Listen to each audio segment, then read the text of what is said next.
걱정, 이런 기도 제목들 놓고 우리는 하나님 복 주세요. 또 육신의 질병이 없이 사는 것도 복일 겁니다. 근데 우리는 보통 그런 복을 이야기하죠. 그러면 오늘 우리가 이야기하는 신자들이, 성도들이 이 세상에서 받는 복은 도대체 뭐냐라고 이야기한다면 우리가 생각하는 과연 그런 복이겠느냐?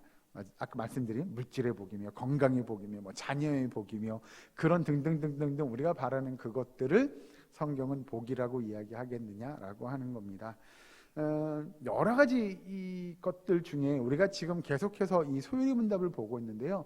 그 중에 칭의 기억나십니까? 예, 의롭다 하심을 일컬음 받는 것. 그리고 또 하나 지지난주에 본 것 같은데 양자됨 기억나십니까? 예, 우리가 본질상 진노의 자녀에서 하나님의 자녀로 바뀐 것, 양자됨에 관한 이야기. 또 지난주에 우리 뭐에 대해서 배웠죠? 지난주에 네, 성화에 대해서 배웠죠. 그 성화가 점진적으로 이루어져 감을. 그래서 우리가 주님 앞에 부르심 받는 그 날까지 우리는 계속 성화되어져 가고 있음을 말씀드렸습니다. 기억나십니까? 예, 우리가 그런 앞에 봤던 내용들, 예를 들면 칭의, 양자됨, 성화 이런 것들의 궁극적인 그 밑바탕에 깔린 것이 하나 있어요. 예를 들면 아까 칭의, 우리가 의롭다함을 받을 수 있는 그 밑바탕에 깔린 것이 있고요. 우리가 진노의 자녀에서 하나님의 자녀로 옮길 때에 그 밑바탕에 깔려 있는 게 하나 있고요. 그리고 우리가 하나님의 말씀대로 이렇게 믿음의 장성한 분량에 이르기까지 계속 성화되어져 가는 그 밑바탕에 깔린 것이 하나 있습니다. 이건 제가 오전 예배 때도 여러분들한테 물어봤는데요. 그 밑바탕에 깔린 건 무엇이냐면 바로 하나님의 사랑입니다. 사랑. 하나님의 사랑 없이는 우리가 하나님의 자녀가 될 수도 없었고 의롭다 칭함받을 수도 없었고, 그리고 그 사랑이 없이는 우리가 점점 믿음의 장성한 분량에 이루어져 가는 것도 힘들다는 거죠. 그 모든 밑바탕에는 하나님에 대한 우리의 사랑이 있어야 한다는 걸 성경은 우리에게 이야기합니다. 그래서 그 모든 것들이 하나님의 사랑에 기인할 때 우리는 이 땅에 살아가면서 우리가 살아가는 즐거움, 행복 또는 그 모든 여러 가지 우리 기쁨들을 맛볼 수 있는 그런 믿음의 삶이 될 수 있다고 성경은 우리에게 가르치게 되죠. 그러면 오늘 아까 말씀드린 대로 성도가 이 땅에서 받는 축복 가운데 한 가지는 무엇이냐? 먼저 첫 번째로 구원에 대한 확신입니다. 자, 여러분들에게 물어보죠. 여러분들은 구원에 대한 확신이 있으십니까? 없으십니까? 아이고, 여기서 하면 안 되는데. 여기서 하면 안 되는데요. 그 아멘의 마음은 제가 이해하겠으나 여기서 아멘이라고 하면 안 됩니다. 자, 예, 우리 모두는 다 사실 성도는 구원의 확신을 받고 살아가죠. 그런데 그 구원의 확신이 정말 중요한 겁니다. 혹자는 이런 이야기합니다. 아무리 내가 이 땅에서 확신을 갖고 살아가 봐라. 나중에 어디 가봐야 알아요? 천국 가봐야 아는 거지. 여기서 확신이 뭐가 중요해? 라고 이야기할지 모르나 여러분, 예, 그건 잘못된 생각입니다. 이건 다른 표현으로 우리가 설명을 하자면 그건 속된 표현으로 이야기하면 믿음 없음에 대한 고백입니다. 우리가 왜 그 믿음에 대한 구원에 대한 확신이 중요하냐라고 이야기한다면 하나님께서 성도가 되었다, 우리가 하나님을 믿는 하나님의 백성, 하나님의 자녀가 됐다는 이야기는 아까 말씀드린 대로 우리가 봤던 대로 이전에는 진노의 자녀에서 어디의 자녀로 바뀌었어요? 예, 하나님의 자녀로 바뀌었다는 것에 대한 우리의 고백이잖아요. 그렇게 우리의 신분이 변화되었다는 걸 고백하는 사람들이 바로 우리가 신자 또는 성도라고 하는 겁니다. 제가 말씀 준비하면서 오늘 제목에 그렇게 얘기했죠. 제가 여기서 신자들이 이 세상에서 받는 복, 그러니까 한 분 우리 권사님 이름이 자꾸 떠올라가지고 제가 자꾸 권사님 이름을 제가 되뇌이는 것 같아서 정말 죄송한데 어쨌든 이 땅을 살아가는 성도들, 믿는 자들, 이 결국은 신자라고 한다면 그 성도들이 받는 복은, 예, 우리는 하나님의 자녀예요. 이미 하나님의 자녀예요. 이미 하나님의 자녀라는 말은 결국 뭐예요? 예, 우리는 구원받은 백성이라는 뜻이잖아요. 그러니 우리가 당신 구원 받았습니까? 라고 물어보면 예, 저는 구원 받았습니다 라고 당당하게 이야기할 수 있는 건, 예, 나는 반대로 이야기하면 나는 누구의 자녀예요? 예, 하나님의 자녀예요 라고 고백하는 것과 똑같은 거죠. 그런데 말씀드린 대로 아무리 열심히 믿어봐라, 고백해봐라, 천국 못 가면 맞짱 꽝이다 라고 이야기하는 건, 그렇게 이야기하는 건 결국 뭐가 없냐면 내가 하나님의 자녀인 것에 대한 뭐가 없어요? 확신이 없는 거예요. 믿음이 없는 거예요. 그러니 그래, 나는 여기서 그래, 나는 뭐 구원의 확신이 있다고 고백하고 싶으나 사실 천국 가면 정말로 내가 천국 갈 수 있나? 지옥으로 갈 수 있는 거 아닌가? 라는 그런 의심? 결국 그것은 어디서 나오냐? 믿음 없음에서 나오는 거죠. 그러니 아무리 열심히 그 확신을 가져봐라, 천국 못 가면 말짱 꽝이다라고 이야기하는 건 믿음 없음의 고백과 똑같은 거라는 거죠. 그 다음 두 번째로 보면, 먼저 잠깐 보고 가죠. 이렇게 우리가, 하나님께서 우리에게 구원의 확신을 주는 그 이유 중에 한 가지가 무엇이냐면, 이신칭의, 아침에도 오전에도 우리가 들었죠. 사실은 우리는 아무 공로 없으나 결국 우리의 구원은 무엇으로요? 믿음으로. 내가 믿음을 고백하는 순간 하나님이 우리에게 구원을 약속해 주신다고 하신 그 믿음의 고백을 하는 것이기에 우리는 구원의 확신을 가질 수 있다는 거죠. 그러니 여러분, 그런 겁니다. 이게 이제 어떤 게 먼저고 어떤 게 나중의 것이냐라고 하는 것들이 우리에게 고민은 될 수 있어요. 정말 이 사람이 구원의 확신이 있는 사람이냐 또는 없는 사람이냐에 대한 내용들이 우리에게 갈등을 일으키죠. 고민하게 합니다. 예를 들어 그런 겁니다. 홍길동이라는 성도가 있어요. 이 사람은 본인 말로는 구원의 확신이 있다고 하는데 우리가 그의 삶을 놓고 보니 정말로 구원의 확신이 있는 성도의 삶이 맞아? 라는 의심이 들 때가 있죠. 네? 교회 안에서 행동하는 것과 교회 밖에서 행동하는 것의 차이가 너무 크고, 교회 안에서 정말 하나님의 백성, 하나님의 자녀다운 삶을 살지 못하는 것 같은 생각이 들 때가 있다는 거예요. 우리가 볼 때 그렇다는 거예요. 그럼 이 홍길동 성도의 그 삶을 놓고 보면 과연 이 사람이 구원받은 하나님의 백성, 하나님의 자녀다운 삶을 살고 있느냐라고 하는 건 다른 문제입니다. 이걸 가지고 어떻게 구원받은 성도가 저렇게 살 수 있어? 라고 이야기하는 문제는 다른 문제입니다. 이 부분은 여러분이 헷갈리시면 안 됩니다. 나중에 또 다룰 기회가 있을 것 같고요.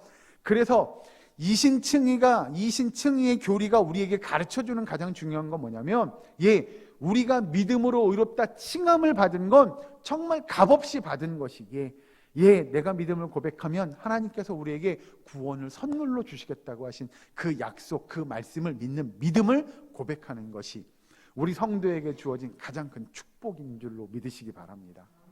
왜 그러냐면 여러분, 제가 누누이 설명드리지만 성도의 삶은, 이 땅에서의 삶은 긴 삶입니까? 짧은 삶입니까? 짧은 삶이에요. 왜요? 천국에서는 몇 년 동안 사실 거예요? 영원이잖아요. 그죠? 그 중에 어떤 사람은 50년, 어떤 사람은 100년을 산다고 치죠. 그렇게 놓고 보면 영원한 거에 비하면 50년, 100년은 아무것도 아니죠. 그죠? 잠깐 곁길로 갔다 오겠습니다. 우리 이번에 그 중고등부 학생들이 겨울 수련회 하면서 양화진에 다녀왔다고. 다 가보셨습니까 혹시요? 못 가보셨어요? 네, 나중에 기회 되시면 한번 가보시면 좋습니다. 거기 가보면 외국인 선교사님들, 초창기 우리 한국교회를 선교하기 위해서 오신 선교사님들의 묘역이 다 거기 있습니다. 양화진에 가면. 그런데 가서 보면 정말 은혜된다고 이야기할까요? 죽은 해와 태어난 해가 똑같은 묘비가 있습니다. 이건 누구냐? 선교사님들의 자녀들입니다. 그러니까 선교사님들의 자녀들이 한국에 와서 태어났는데 풍토병으로 죽은 겁니다. 그 당시에 만약에 외국에 있었더라면 죽지 않았어요. 충분히 약이 있었어요. 그럼에도 부모님이 선교사여서 죽을 수밖에 없었던. 이제 그런 것들 우리가 보는 거죠. 그러면 그 말 그대로 어린 나이에 태어나자마자 죽었어요. 아무것도 모르는 갓난아기가 죽었어요. 어떤 사람은 그렇게 태어나자마자 1년도 못 살고 가는 사람도 있는 거죠. 그런데 우리는 50년, 60년, 70년, 100년을 산다고 치면 그 시간이 긴 것처럼 느껴지나 결국 그 시간도 영원에 비교해 보면 정말 찰나의 순간일 수 있다는 거죠. 그런 삶을 사는 성도들에게 하나님께서 구원의 영원한 삶을 허락해 주세요. 이것만큼 복되고 이것만큼 값진 건 없을 거라는 겁니다. 그래서 우리가 성도가, 신자가 받는 복이 물질의 복이나 건강의 축복이 아닌 무슨 복이에요? 구원의 축복인 줄로 믿으시기 바랍니다. 자, 그렇다면 두 번째로 구원만이냐? 하나님께서 하나님의 백성들에게 우리가 이신칭의, 즉 믿음으로 의롭다 함을 일컬음 받게 된 성도들에게 하나님께서 주시는 또 하나의 복이 있습니다. 그게 뭐냐? 우리가 예수님을 믿게 되면 우리 안에 흔히 이야기하는 마음의 평안을 얻게 합니다. 이걸 이제 보통 쓰는 다른 표현으로 뭐라고 얘기하냐면 신앙 양심입니다. 그 이전에 우리가 했던 일들, 내 마음대로 내 뜻대로 했던 일들이 그게 죄라는 생각을 해본 적이 한 번도 없는데 어느 순간부터 이건 하나님이 기뻐하시지 않는 일이야 라는 생각이 들게 됩니다. 그것이 예를 들면 누굴 때리거나 누구 돈을 훔쳤거나 이런 것이 아니고요, 내가 그냥 평범하게 살았던, 아무 생각 없이 평범한 삶을 살았던 우리 삶 속에서 어느 순간 그래, 이건 하나님이 기뻐하지 않는 일인 것 같아 라고 하는 마음을 주시죠. 그리고 그 마음이 결국 우리로 하여금 뭘 얻게 하냐? 평안의 마음을 갖게 한다는 겁니다. 여러분, 우리가 보통 신앙 양심을 따라 살아가다 보면 우리의 마음 속에 양심의 가책이라는 것들이 생겨나게 되죠. 예전에는 누구를 미워하는 거요? 그게 죄인지 모르고 살아갑니다. 왜요? 실제로 내가 그 사람을 가서 때리거나 그 사람에게 상해를 가하거나 위협을 한 게 아니잖아요. 그냥 마음으로 저걸 그냥 내가 가만 안 둬야 되는데 이렇게 생각할 뿐이지 우리가 무슨 위해를 강하지 않잖아요. 그런데 어느 순간 우리가 그 신앙의 양심을 갖게 되면 그래, 내가 저 사람도 어떻게 해야 돼요? 그렇죠. 성경은 뭐라 그래요? 원수도 뭐 하라고요? 사랑하라고 가르치잖아요. 내가 그래서 그도 사랑해야지 라는 마음이 우리에게 생겨나는 거죠. 그런데 처음에는 죽어도 안 될 것 같은 그 일들이 나중에 어느 순간에 우리가 자꾸 신앙의 연륜이 쌓이고 성화의 단계에 이르러 가다 보면 그것도 되더라고요.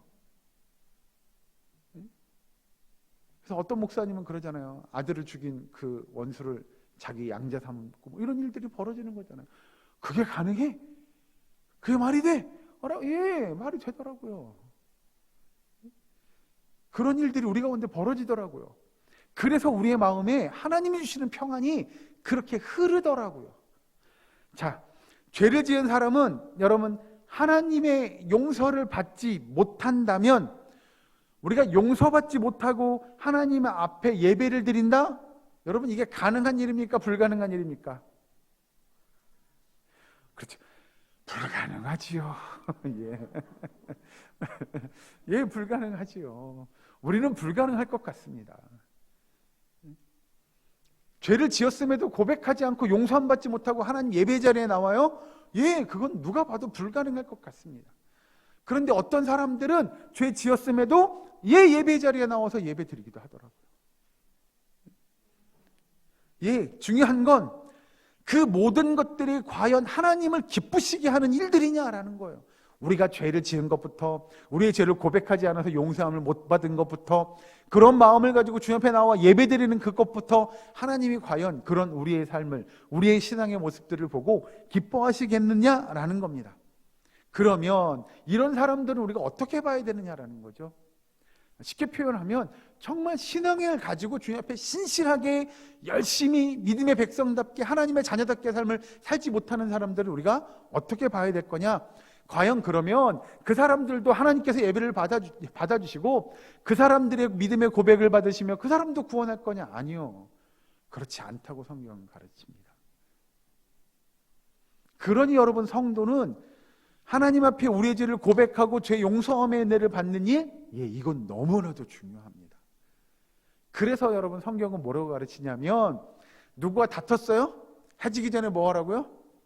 화해하라고요. 화해하라고요. 그 이야기인즉슨 사람과의 관계가 틀어졌어요. 어그러졌어요. 그걸 그래요, 난 저 사람은 안 봐도 내가 하나님을 향한 믿음은 흔들리지 않을 거예요 라고 말하는 건 말이 돼요, 안 돼요? 안 된다는 이야기예요. 하나님의 관계가 올바르게 우리가 정립이 되면 사람과의 관계도 올바르게 정립이 돼야 돼요. 이게 따라와 줘야 돼요. 그러니 우리는 하나님과 사람 앞에서 올바른 삶을 사는 것, 하나님의 백성답게 살아가는 삶을 살아야 하는 것이 성도의 삶인 줄로 믿으시기 바랍니다. 먼저 간단한 게 한 가지만 점검해 보죠. 그렇다면 아까 예를 들어드린 예배에 관한 내용을 좀 살펴보았으면 좋겠습니다. 여러분, 우리가 예배에 나아갈 때 우리가 예배 자리에서 잊지 말아야 할 건 도대체 무엇일까요? 라고 하는 겁니다. 여러분들도 지금 예배 드리시는 거잖아요. 그죠? 오전 예배도 드리고 오후 예배도 드리고 새벽 예배도 드리고 예배 자리에 나오고 각양각색으로 나오잖아요. 그럼 예배 자리에 나올 때 우리가 어떤 마음으로 나와야 되느냐라고 하는 겁니다. 먼저는 예를 드는 겁니다. 우리의 한 손에 이걸 들고 나와야 돼요. 이게 뭐죠? 방금 예를 들어드린 말씀드린 이게 있어야 돼요. 예배 자리에 나오려면 뭘 들고 나와야 될까요? 우리의 죄를 들고 나오셔야 돼요. 그래서 이 죄를 어떻게 해야 돼요? 주님 앞에 내려놓으셔야 돼요. 툭. 그리고 고백하셔야 돼요. 하나님, 저의 죄가 이렇습니다. 제가 이런 죄를 짓고 살아갑니다. 그리고 주님 앞에 용서를 구하는 우리의 모습이 있어야 될 줄로 믿으시기 바랍니다. 그리고 한 손에 죄가 들렸다면 한 손에는 뭐가 있어야 될까요? 전 그것도 필요하다고 봅니다, 권사님. 감사가 있어야죠.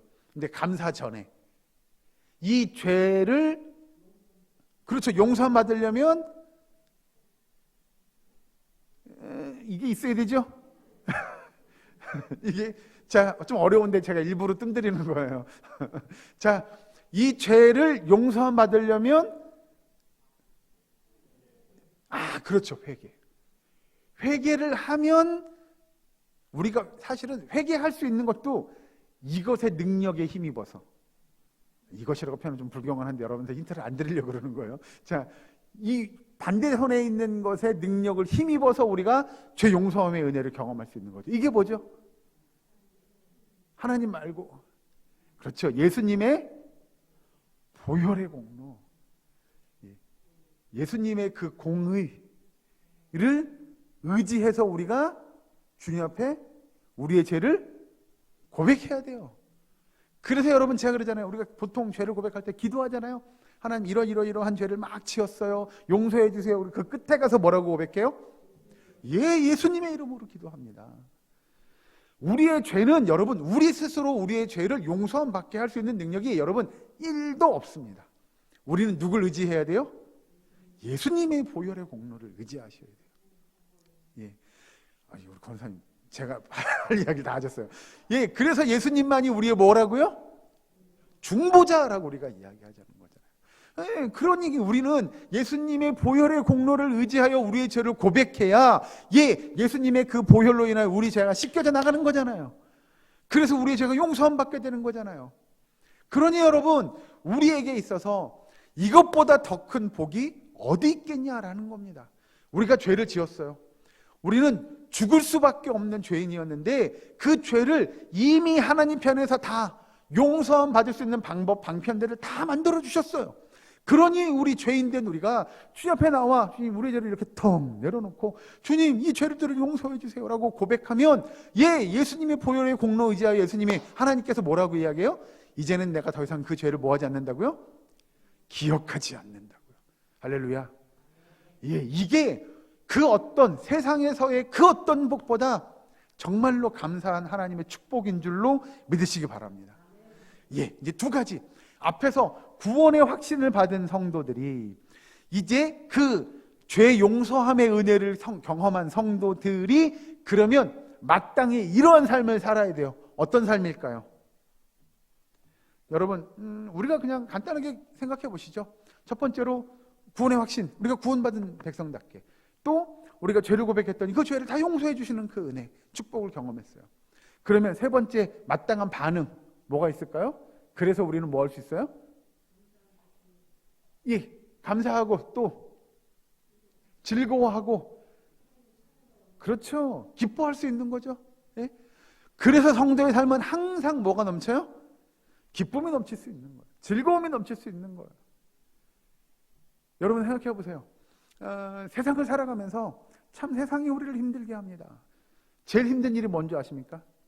여러분 살아가시면서 제일 힘든 일은 뭐던가요?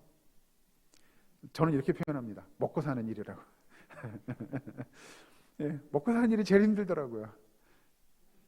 예, 예를 들면 그런 거죠. 뭐 그런 것부터 시작을 해서 우리가 사회 속에서 일어나는 관계나 우리의 삶의 여러 가지 크고 작은 문제들이 우리를 참 힘들게 해요.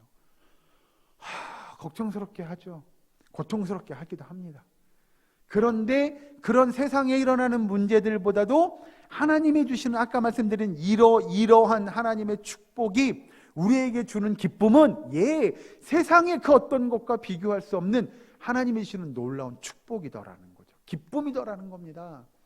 세상이 변하나요? 아니요. 여러분 세상은 잘 변하지 않습니다. 여러분 당장 교회 문 밖을 딱 열고 나가보십시오. 내일부터 당장 뭐 하는 일에 열심히 달리셔야 돼요? 그럼요. 먹고 사는 일을 열심히 달리셔야 돼요. 네?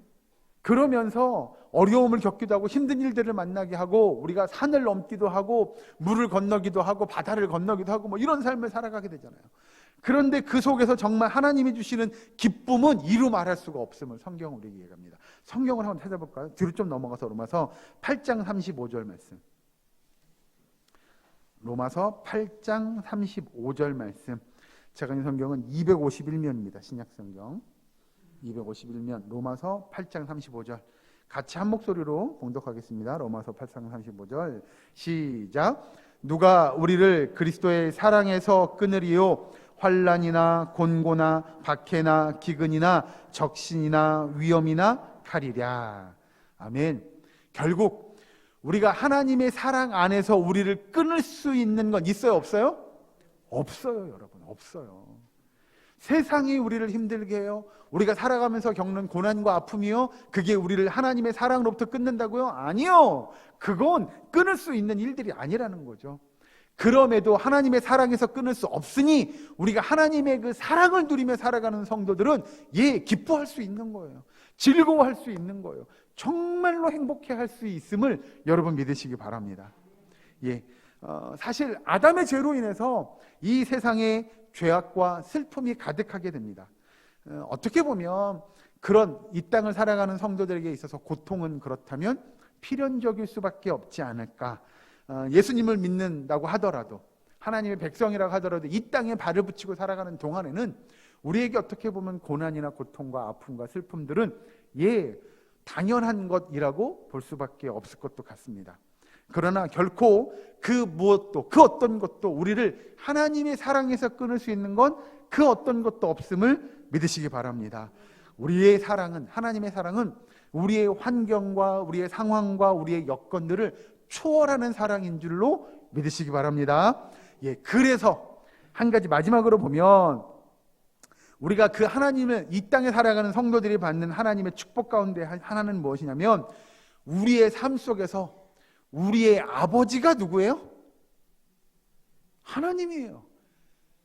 그 말씀드린 대로 우리를 구원해 주시고 그리고 우리를 지금도 인도하셔서 하나님의 자녀답게 살아가게 하시고 또 우리에게 기쁨을 주시고 그리고 우리로 하여금 하나님의 능력 안에서 세상의 어려움 중에서도 우리를 지키시고 보호하시고 인도하시는 그 우리의 아버지 되시는 분이 누구라고요? 하나님이라고요. 여러분 제가 쓰는 표현에 이거면 더 이상 말하지 않아도 되지 않을까요? 우리 아버지가 하나님이신데 그런 거 있잖아요. 우리가 살아가면서 물질 좀 없으면 어떨까요? 건강이요? 건강 조금 건강하지 못하면 어떻겠어요? 뭐 자녀요? 자녀가 좀 속썩이면 어떻겠어요? 그죠? 말 안 듣고 뭐 공부 좀 못하고 괜찮아요. 내가 하는 사업이 좀 잘 안 될 수 있어요. 내가 살아가는 일들이 곤고할 수 있어요. 그러나 우리 아버지가 누구예요?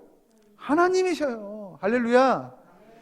그 하나님이 우리 아버지이시기 때문에 우리가 정말로 큰 축복인 줄로 믿으시기 바랍니다. 마지막 보시죠. 그래서 여러분 칼빈주의 교리 가운데 성도의 견인이라는 것이 있습니다.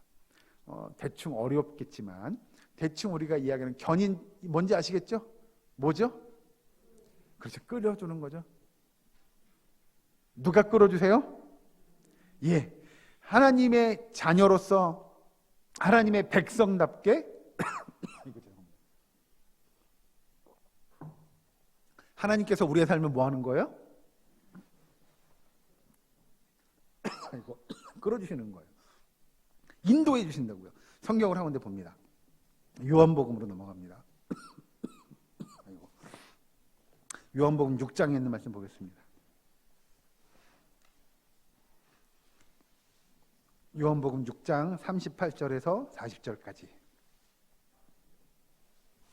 제가 가진 성경은 신약성경 153면입니다. 요한복음 6장 38절에서 40절입니다. 예, 같이 한 목소리로 봉독합니다. 요한복음 6장 38절에서 40절 같이 읽습니다. 시작. 하늘에서 내려온 것은 내 뜻을 행하려 함이 아니요 나를 보내신 이의 뜻을 행하려 함이니라. 나를 보내신 이의 뜻은 주신 자 중에 내가 하나도 잃어버리지 아니하고 마지막 날에 다시 살리는 이것이니라. 내 아버지의 뜻은 아들을 보고 믿는 자마다 영생을 얻는 이것이니 마지막 날에 내가 이를 다시 살리리라. 아멘. 아멘. 예. 예수님께서 말씀하십니다. 39절에 나를 보내신 이의 뜻은 내게 주신 자 중에 내가 하나도 잃어버리지 아니하고 마지막 날에 다시 살리는 이것이니라.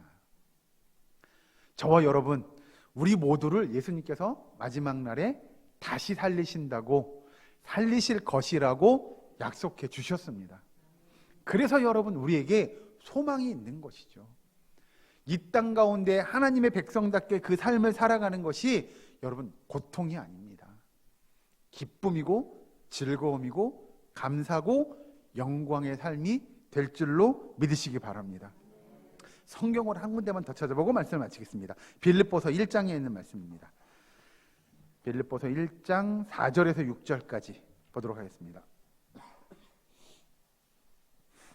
빌립보서 1장 4절에서 6절, 제가 가진 성경은 317면에 있습니다.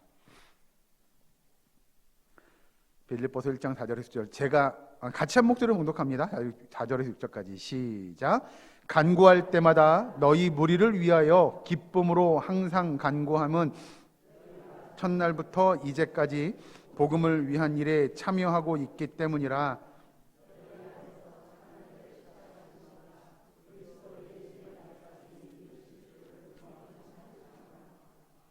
아멘. 예, 예수님께서 말씀하시기를 너희 안에서 착한 일을 시작하신 이가 그리스도 예수의 날까지 이루실 줄을 우리는 확신하노라. 사도 바울 선생님께서 빌립보교에 편지하며 쓴 내용입니다.